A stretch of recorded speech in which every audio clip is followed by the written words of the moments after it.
지금 반도체 얘기를 안 할 수가 없습니다. 하이닉스가 3%대까지도 상승폭을 확대하고 있으면서 전반적으로 자, 반도체 소부장을 다 이끌고 있는데요. IT의 신 이영수 대표와 함께 자, 우리 반도체에 대한 이야기를 먼저 해볼게요. 이 얘기를 먼저 짧게 코멘트를 받아보겠습니다. 하이닉스 9조 2천억입니다. 네. 우리 이영수 대표도 뭐 9조는 무난할 거라고 봤는데 이 정도까지도 좀 예상은 했나요?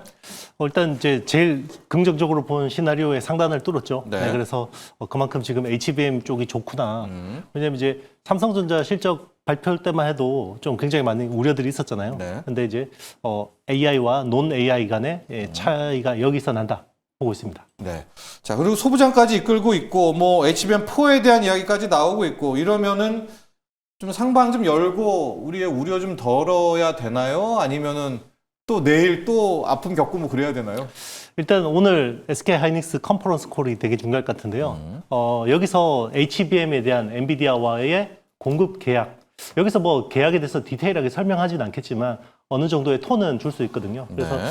최근에 이제 SK 하이닉스와 HBM 관련주들이 조정을 받게 된 계기가 결국 내년에 HBM 그 평균 판매 가격 ASP가 떨어질 거다 이렇게 보고 있는데 여기 대해서 이제 어느 정도의 톤으로 이제 지금 커뮤니케이션을 할 수 있는지 요게 이제 향후 이제 반도체 주식에서 제일 중요한 포인트가 되지 않을까 생각합니다. 구글 알파벳 실적은 어떻게 보셨나요? 특히 이제 자본 지출, 캐펙스 투자 뭐 그거 하나에 굉장히 목을 맸는데 이 정도라면은 좀 괜찮은 건가요? 네, 일단 당초 계획보다 캐펙스 투자 규모가 커졌습니다. 네. 그래서 올해 뭐 한 750억 달러 정도 이야기했었는데 이제 850억 달러 정도로 850억 달러. 네, 늘고 그리고 이제 올해 연간으로 투자하는 금액은 1,000억 달러 정도. 그래서 우리나라 돈으로 한 130조, 되죠. 140조가 조금 안 되는 금액인데 그만큼 지금 이제 그 AI 투자 쪽으로 좀 더 확대될 수 있는데요. 여기 이제 어떻게 보면 근본적인 기저에는 AI 군비 경쟁을 더 강화한다라는 흐름이 있는데 그 최근에 트럼프 대통령의 감세안이 통과됐잖아요. 네. 결국 감세안에서 가장 이제 수혜를 보는 게 빅테크들이거든요. 그러니까 S&P 500 기업들의 R&D 지출 비중이 47%입니다. 예. 근데 이번에 그 감세안 통과로 인해서 R&D 비용을 한 방에 보전해 주잖아요. 예전에는 5년 동안 상각에서 네. 이제 보전해 줬는데 이제 그러면 현금 흐름이 좋아지고 이제 그거를 기반으로 이제 더 AI 군비 경쟁을 강력하게 있다. 진행해라. 이렇게 보면 이제 반도체 쪽이 안 좋을 수가 없는 건데 어쨌든 이제 골드만삭스의 이제 주장도 뭐 한번 점검을 해봐야겠죠. 네. 지금 국내 증시도요, 전력 인프라 나쁘지 않거든요. 트럼프 대통령의 이 AI 액션 플랜 내용을 좀 놓고 보면 뭐 또 일각에서는 뭐 부럽기도 하다. 이제 모든 걸 AI에 싣고 다 미국으로 들어오기만 하면 뭐 AI 산업, 칩, 에너지 다 오케이라는 얘기 아닙니까? 본인이 해주겠다라는 건데 이것과 우리 뭐 K 반도체, K 전력 인프라 굉장히 뭐 긍정적이라고 일단 봐도 되죠? 뭐 색안경 안 끼고? 네, 뭐 네.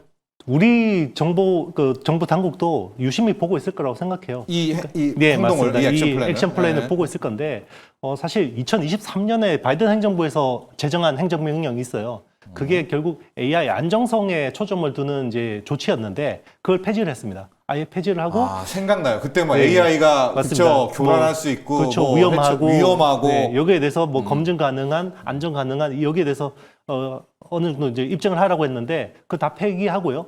그리고 지금은 무조건 AI가 이제 중국과의 경쟁에서 앞설 수 있는 포인트 쪽으로 이제 집중하고 있고 자, 그러면 중국에 어떻게 앞설 수 있냐? 결국 이제 데이터 센터를 많이 지어야 되는 거죠. 그렇죠. 컴퓨팅 파워를 많이 해야 되는 거고 제일 최근에 이제 걱정하는 거는 데이터 센터를 지어도 여기에 공급할 전력이 없다라는 거죠. 네, 그러니까 사실 그 데이터 센터 짓는 것도 사실 어떻게 보면 이 건물이 특수 건물이잖아요.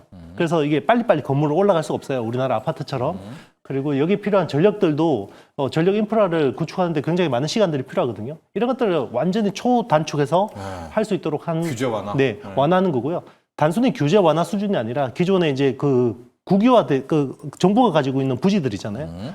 그런 것들까지 불화를 해서 이제 빨리 짓게 하겠다. 그리고 이제 뭐 어떤 전력 인프라나 이런 것들의 환경 영향 평가 이런 것까지 거의 면제해주고 거의 엄청난 수준입니다. 네. 정말 AI에 올인했다라고 보시면 돼요. 자, 그러면 이제 이번에 이제 트럼프 대통령의 AI 액션 플랜을 이재명 대통령 또 이재명 정부도 봤을 거 아니겠습니까? 그런데 우리는 그러니까 반대로 나가진 않을 것 같고요. 우리도 네네. 유사하게 나간다라고 하면 국내에서는 어떤 기업이 그럼 내지는 어떤 분야가 될까요? 통신사일까요? 왜냐면 통신사가 요즘에 많이 지으니까 데이터 센터를 아니면 뭐 네이버, 카카오 뭐 어느 쪽을 향해야 됩니까? 네, 뭐 저는 이제 최근에 한국형 LLM, 라지 랭귀지 모델 사업자 네. 컨소시엄 선정을 했잖아요. 이제 발표를 했잖아요. 그래서 이제 지금 선정 작업을 진행 중인데 여기서 이제 제일 유력한 컨소시엄에서 보면 이제 대장들 보면 일단 네이버가 네. 유력하고요. 하이퍼클로버 X 시리즈가 있고 그리고 이제 LG CNS가 이제 엑사원 시리즈가 있고 그리고 이제 SK텔레콤 정도거든요. 네. 물론 이제 그 밑에 보면 벤처 기업들도 좋은 회사 많습니다. 뭐 업스테이지라든지 뭐 솔트룩스라든지 뭐 이런 회사들도 뭐 좋지만 네, 업스테이지도 네네. 이번에 뭐 대장 대표인가요? 국가대표 될 수도 있습니다. 네, 될 수도 있습니다. 네. 충분히 지금 뭐 업스테이지도 비상장 회사긴 하지만 뭐 솔라라는 이제 그 모델이 굉장히 쓸만하거든요. 그래서 이제 이런 부분들 보면 이제 큰 기업들을 봐야 되고요. 그리고 이제 데이터 센터 관련돼서 뭐 데이터 센터를 지어보고 운영해본 기업들이 국내에서 보면 이제 KINX 같은 회사들, 뭐 그런 회사들도 수혜를 볼 수 있고요. 그리고 이제 서버린 AI 같은 경우는 이제 엔비디아 GPU도 쓰지만 결국 한국의 AI ASIC을 많이 쓰잖아요. 네. 그리고 이제 이재명 대통령이 처음에 대통령 후보 시절에 이제 첫 행보가 AI였고. 맞습니다. 피루어스 AI라는 ASIC 업체를 방문했죠. 네, 그런 것만 봐도 결국 이제 AI ASIC 관련해서 뭐 리노공업 같은 회사들도 뭐 관심을 가질 볼만한 것 같습니다. 자, 우리 AI가 오히려 더 이번에 트럼프 대통령의 AI 액션 플랜 때문에 좀 잊혀졌거든요. 왜냐면 이런저런 또 그런 상황 때문에 또 한미 관세 협상 때문에. 그러나 우리 이영수 대표는 아직까지 살아있는 재료라는 점, 또 연관된 앞서 말한 그 팀들 있지 않습니까? 네. 네이버, 또 LG CNS, SK텔레콤 이런 또 우리 LLM 그 팀도 좀 주목을 해주시고요. 테슬라 잠깐 보도록 할까요? 테슬라의 실적 나빴다는 얘기는 다 알 것 같고 XAI 쪽이 굉장히 그나마 반도체랑 좀 있으니까 XAI를 나중에 뭐 한다 이런 것도 있었는데 이번 실적에서 좀 반도체 쪽과 좀 연관된 부분은 어떤 거 좀 볼까요? 일단 그록은 너무 분위기 좋습니다. 네. 이제 그록이라는 모델을 XAI에서 만드는 거죠. 그래서 스페이스X는 일단 그 XAI에 투자를 했고요. 그리고 이제 테슬라가 XAI에 투자하는 것에 대해서는 이제 주주들에게 의견을 묻겠다라고 이야기를 했는데 여기에 대해서 좀 의사결정이 어떻게 진행될지는 좀 봐야 될 것 같고요. 그리고 이제 그록 모델이 그 자율주행차랑 그 휴머노이드 로봇 위에 올라가게 됩니다. 그렇게 되면 이제 시너지 효과가 날 수 있는데 이번에 뭐 이 실적 모멘텀을 보면 당장 이번 분기 그리고 다음 분기까지는 전기차 관련해서는 당장 뭔가 이 모멘텀을 만들어내긴 힘들 거라고 보고 있고요. 네. 대신에 이제 어떤 그 기대감은 충분히 만들 수 있죠. 이제 자율주행이라든지 뭐 휴머노이드 로봇이라든지 이런 쪽에서 얼마나 좀 속도를 낼 수 있느냐 이게 이제 관건일 것 같습니다. 네.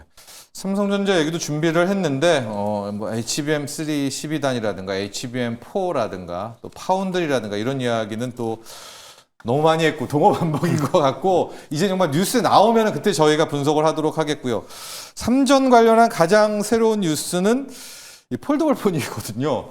제가 실물을 좀 아직 못 봤어요. 이제 화면을 뭐 영상으로 좀 봤는데 인기가 뜨겁다. 이재료와 삼성전자 뭐 실적 주가 어떤 정도까지 우리가 연관성을 좀 높게 보면 될까요? 일단 저기 지플립은 원래 뭐 좀 그 굉장히 패셔너블 했었고요. 네. 이제 폴드 있잖아요. 옆으로 접는 게 지폴드. 아재폰이라고 이제 되게 많이 비아냥거렸었잖아요. 네, G7. 네, 근데 이번에 네. 굉장히 매끈하게 잘 나왔습니다. 그래서 네. 굉장히 이제 폼팩터도 굉장히 혁신적이고요. 실물도 봤나요? 우리 윤석 네, 대표? 저도 봤습니다. 먼저 그래서 봤어요. 네. 굉장히 많이 팔릴 것 같아요. 근데 이제 이번에 그 AP가 되게 중요하잖아요. 이제 두뇌 칩 역할을 하는 AP가 되게 중요한데 AP가 플립 시리즈에만 들어갔어요. 이제 폴드 시리즈에는 이제 스냅드래곤이 들어갔거든요. 이제 퀄컴의 칩이 들어갔기 때문에 어쨌든 이제 이번에 플립하고 폴드가 잘 팔리게 되면 결국 이제 지금은 반도체 쪽이 제일 중요한데 우리 파운드리 쪽에 이제 가동률이 올라가는 효과를 나타낼 수 있죠. 그래서 1분기만 해도 3나노 선단 공정의 가동률이 한 60% 정도였는데 2분기에 이제 엑시노스 2500 물량이 올라오면서 한 77%까지 올라오면서 1분기에 이제 적자가 한 2조 5천억 정도였던 파운드리 사업부가 이제 2분기에는 한 1조 2천억까지 축소가 될 것 같습니다. 네. 그리고 이제 정말 중요한 거는 내년에 나오는 엑시노스 2600인데 요게 갤럭시 S26에 이제 적용이 되는지가 제일 중요한 관건이 될 것 같습니다. 요게 만약에 적용이 된다 그러면 굉장히 이제 파운드리 사업은 턴어라운드를 할 수 있는 기회가 되는 거죠. 자, 지금 삼성의 스마트폰은 삼성만의 이제 어플리케이션 프로세서죠. 이제 AP를 씁니다. 엑시노스라는 것이고 우리 이용수 대표가 마지막으로 엑시노스의 지금 성능과 현재 발전 속도 괜찮죠? 네, 뭐 어쨌든 최선을 다하고 있습니다. 왜냐하면 네. 지금 파운드리 사업부 쪽에서는 일단 그 엑시노스 2600이 2나노 공정으로 되거든요. 네. 그래서 2나노 공정에 모든 리소스를 집중하고 있어요. 지금 CTO 사장이 여기 태스크포스 팀장을 맡을 정도로 올인을 하고 있고 이걸 성공시켜서 결국 이제 테슬라라든지 아니면 퀄컴 같은 외부 어떤 넣을 수 수준 있죠. 네, 맞습니다. 그런 것들을 이제 확보를 하려는 거죠. 그러니까 여기서 수율을 무조건 높여야 됩니다. 그래서 네. 지금 수율이 20%, 30% 수준인데요. 2나노 기반으로 요거를 뭐 한 60%까지만 만들면 충분히 가능성이 있습니다. 자, 엑시노스 2600이요? 네, 2600, 내년에 나오는 내년에 26년도 나옵니다. 네, 네. 나오는 겁니다. 자, 삼성전자 여기에서라도 꼭 한번 네. 실력을 발휘해 주시길 바라겠습니다. 이영수 대표 여기서 보내드리죠. 오늘 감사합니다. 네, 감사합니다.